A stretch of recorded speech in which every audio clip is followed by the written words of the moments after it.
এ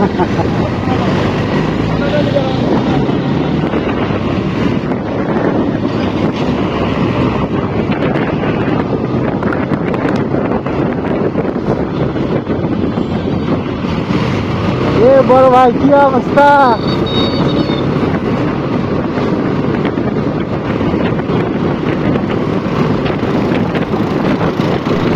পিকআপের পিছনে ছেলেটাকে দেখতেছেন ঝুলে ঝুলে যাচ্ছে।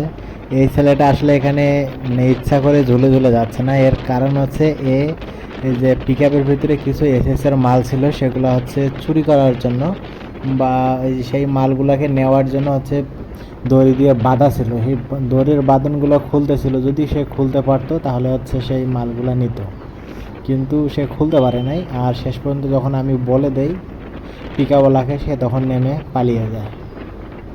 তো দেখেন শেষ পর্যন্ত সে কি করে।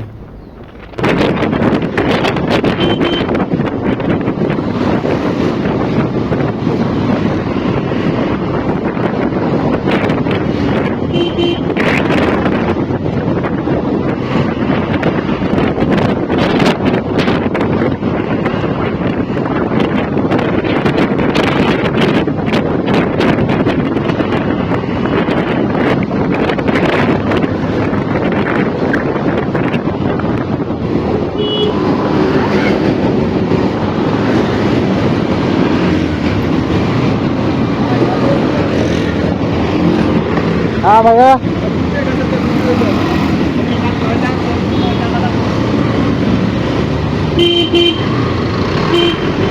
এ ভাইয়া পিছনে একজন ঝুলতে ঝুলতে আস্তে আস্তে গাড়ির পিছনে আছে, পিছনে নামে পালাইছে।